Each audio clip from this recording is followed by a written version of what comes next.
Hey guys, it's Bob Ferngren and back with another 8-minute call, a call to action.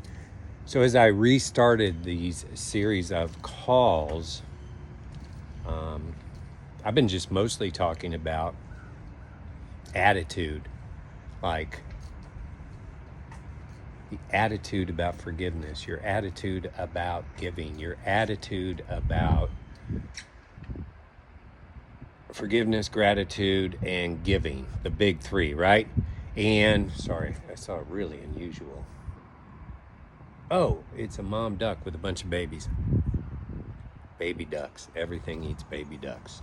In any case, so today I want to give you a skill that can really pay off for you in your relationships, in your finances, in your career, in a business you have or might be starting, and that's the skill of listening. I would venture to say the majority of people that we all run into have horrible listening skills. Yet those that we run into who have excellent listening skills, engaged, in the moment, eye contact, body language forward, those who have really good listening skills, we enjoy being around. We feel better about ourselves. Now, they're not necessarily talking, but they're listening. And we are drawn to those type of people, right? Well, guys, this works in any endeavor that you are pursuing. You know, the number one key in sales, I've been in sales for the last, well, really, we've all been in sales if you think about it. Some of us suck that don't realize that we're all in sales, whether that's selling our kid on the importance of doing their homework to selling our wife on why it's time to move to another city, all sorts of, your job. But let's talk about classic sales. Over 25 years in classic sales. And at first I thought I had to do all the talking. And as a matter of fact, you hear all these techniques and how to close and setting them up for the close. I mean, there's all sorts of this stuff about sales. And here's the thing that I've seen and the thing that the experts all talk about. It's about asking questions and listening. It's not about trying to sell them something. You know, if they're ready to buy, they're going to buy. But it's about asking questions and really listening.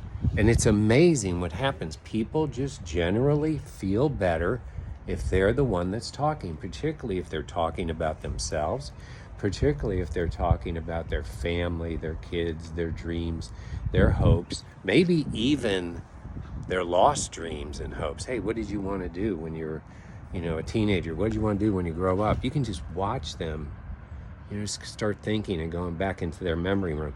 And guys, this is what you got to get. That good feeling they have about you listening and them getting to talk. I used to teach people this, and I'll finish that thought in a second. If the prospect is doing 90% of the talking, you won.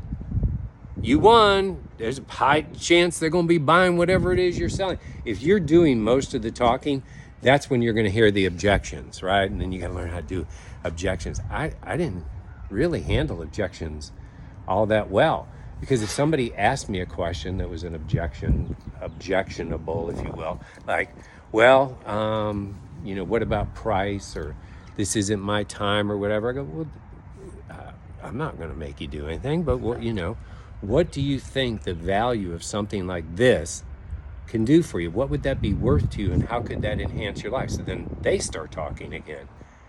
So what can we do then to see if we can fit this into our budget? Are there things you're buying right now that aren't serving you towards the goal and purposes you have? They get to talk again. All I do is ask questions and listen. And I'll take you back to my corporate world. I rarely did not get a job that I was going for. And I went for big jobs. I was the president and CEO for several large national restaurant chains. And a lot of times I felt inadequate going into those jobs. I mean, I would do all the preparation and learn about the company and the people and who was interviewing me and all that. But wow, this is a big step up, a lot of times I would say in my mind. And then I went back to what I had learned. Ask good questions. So I would get interviewed either by the board of directors or the CEO or some muckety muck in HR, and all I would do is ask questions. So tell me about this and that. And I can tell you for a fact that I remember at least 6 jobs that I've gotten where whoever was interviewing me said, man, I really enjoyed my time with you. I just feel like I was doing all the talking. It's because I made them feel good. I made them feel good about spending time with me. I wasn't coming in there to sell them on me.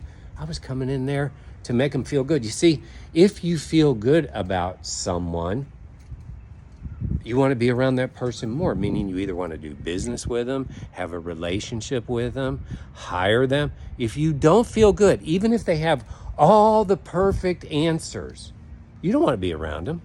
You don't want to have a relationship with them. You don't want to hire them. You don't want to do business with them, even if they have perfect answers. And I've had business relationships with people I didn't like, and they fizzled out.